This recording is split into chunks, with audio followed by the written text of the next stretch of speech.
हम वायुमंडलीय जो संरचना है उसका अध्ययन करते हुए ऊष्मा बजट, इंसोलेशन इत्यादि के बारे में अध्ययन कर चुके हैं। हम ताप का वितरण भी उसका अध्ययन कर चुके हैं और ताप से जो अगली कड़ी आती है वायुमंडल को समझने में, उसमें आता है प्रेशर यानी दाब। इसके बारे में कुछ फैक्ट्स है, आज सिर्फ हम उन पर ही चर्चा करेंगे ताकि जब हम दाब का वितरण और दाब के प्रभाव से बनने वाले विभिन्न प्रेशर बेल्ट्स, उसका दाब की पेटियां जो बनती है, उसका हम विस्तार से अगली कक्षा में विवरण कर पाएँ। तो कुछ फैक्ट्स हैं वो आज हमें समझ लेना ज़रूरी है दाब के संबंध में। सर्वप्रथम, दाब है क्या? वायुमंडलीय दाब क्या है? तो वायुमंडलीय दाब जो है वह एक कॉलम का वेट जो वायु के द्वारा पृथ्वी की सतह पर किसी दिए गए स्थान पर किसी निश्चित समय में उत्पन्न होता है, उसे हम वायुमंडलीय दाब कहते हैं। Weight of column of air, ये आवश्यक है समझना कि एक कॉलम, मान लो सतह से वायुमंडलीय परतों को पार करते हुए ऊपर तक जाती है, वो 1 वर्ग सेंटीमीटर की जो कॉलम है, ऐसा समझ लो, तो वो कितना दाब उत्पन्न करेगी? तो दाब क्या हुआ? दाब हुआ फोर्स पर यूनिट एरिया। बल लग रहा है किसके द्वारा? वायुमंडलीय गैसों के द्वारा प्रति वर्ग इकाई। इसे हम मेजर करते हैं मिलीबार में, MB, जिसको हम नोटिफिकेशन देते हैं, इसका शॉर्ट में एक्रोनिम जो है वो है MB। तो मिलीबार से ये रिप्रेजेंट किया जाता है। अगर हम ये जानना चाहें कि 1000 मिलीबार कितना है, तो वह होता है 1.053 किलोग्राम प्रति वर्ग सेंटीमीटर। मतलब अगर आपके पुस्तक में कहीं लिखा हुआ है किसी मानचित्र के ऊपर कि 1000 में मिलीबार, उसका तात्पर्य क्या हुआ? उसका तात्पर्य ये हुआ कि 1 वर्ग सेंटीमीटर की जो कॉलम है वह सतह पर जो है 1.05 किलोग्राम वजन डाल रही है। अब आप सोचेंगे वायु तो दिखाई नहीं देती, तो वजन कैसे डालेगी? दिखने से नहीं, वायु कुछ है तो सही जो हमें महसूस कर होती है जब हवा चलती है। तो जो मूविंग एयर, जो बहने वाली वायु है, वह जिसे हम विंड कहते हैं, तो हमें महसूस होता है। इसका मतलब क्या है? वह मॉलिक्यूल्स हैं गैसियस पार्टिकल्स के जो मूव करते हैं। तो गैसियस पार्टिकल्स गुरुत्वाकर्षण बल की वजह से सतह पर वजन भी डालेंगे। इसे हम वायुमंडलीय दाब कहते हैं। और ये कितना होता है ये अभी मैंने आपको विस्तार से समझाया।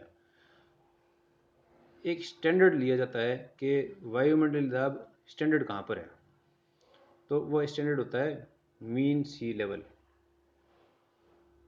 औसत समुद्री तल। वहाँ से हम वायुमंडल को जो कहते हैं वो एक स्टैंडर्ड प्रेशर माना जाता है। तो स्टैंडर्ड दाब जो है कहाँ होगा? औसत समुद्री तल के ऊपर, मीन सी लेवल पर। यह कितना होता है? ये होता है 76 centimetre of mercury height.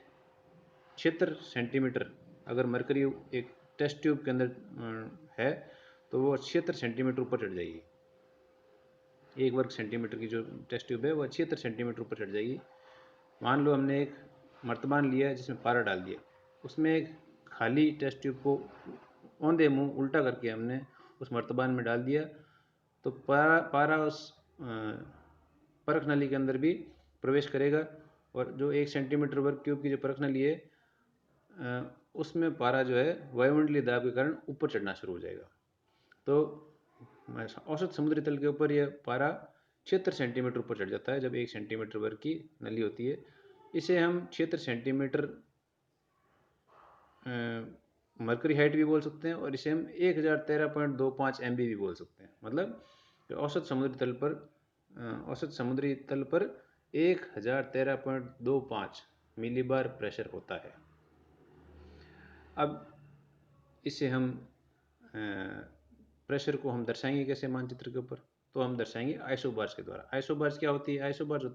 Isobar is the primary line joining places of equal pressure on the earth surface. मतलब समान दाब के जो स्थान है उसको अगर हम कहीं काल्पनिक रेखा से जोड़ दें तो उसे हम आइसोबार या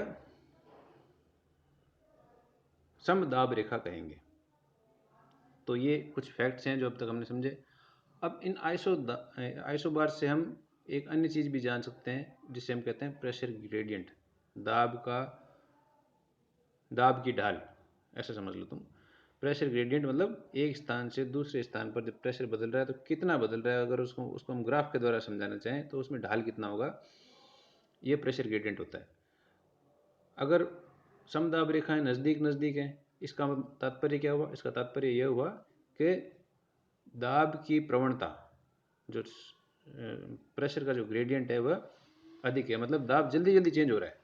लेकिन अगर आइसोबार काफ़ी दूर दूर स्थापित हैं, तो मतलब एक स्थान से दूसरे स्थान पर जब हम जा रहे हैं तो दाब बहुत धीरे धीरे धीरे धीरे उसमें परिवर्तन हो रहा है। तो इसे हम ऐसे समझ सकते हैं कि जितना नज़दीक आइसोबार होगी उतना प्रेशर ग्रेडियंट अधिक होगा, दाब की प्रवणता अधिक होगी, और जितने दूर दूर होगी उतनी दाब की प्रवणता कम होगी। अब दाब कितने प्रकार के हैं? अगर हम पूरे विश्व को, प्लेनेट को का एक सिस्टम समझें तो दाब सिर्फ दो प्रकार के हैं, एक उच्च दाब और एक निम्न दाब। ये रिलेटिव टर्म्स हैं। दाब सिर्फ मेजरमेंट की एक इकाई है। अगर हम कहें 5 सेंटीमीटर बड़ा है या 6 सेंटीमीटर बड़ा है, बड़े तो दोनों ही हैं, लेकिन 6 की तुलना में 5 छोटा है और 5 की तुलना में 6 बड़ा है। इसीलिए प्रेशर सिस्टम को भी हम ऐसे नापते हैं कि एक उच्च दाब वाला क्षेत्र है और एक निम्न दाब वाला क्षेत्र है। ये रिलेटिव टर्म है, आपस में इसको परस्पर हम इसका तुलना करते हैं। तो लो प्रेशर सिस्टम कौन सा होगा? जब टेम्परेचर हाई होगा। किसी क्षेत्र में अगर टेम्परेचर ज़्यादा है तो प्रेशर वहाँ पर कम हो जाएगा, और किसी स्थान पर प्रेशर ज़्यादा है तो वहाँ टेम्परेचर कम है तो वहाँ दाब जो है ज़्यादा हो जाएगा। ये विपरीत इसमें संबंध है, इन्वर्सली प्रोपोर्शनल इनके अंदर रिलेशन है। More the temperature lower the pressure, higher the temperature lower the pressure. तो आज की कक्षा में हम इतना ही पढ़ेंगे। जब हम अगली कक्षा में पढ़ेंगे तो आप थोड़ा इसको प्लेनेटरी जो सिस्टम है प्रेशर का, जो 7 वायुदाबीय पेटियाँ हैं, वायुदाब की पेटियाँ हैं, उसे आप थोड़ा अध्ययन कर लें तो आप बेहतर रूप से समझ पाएंगे। तब तक के लिए इतना ही, धन्यवाद। कोई प्रश्न है तो अवश्य पूछें।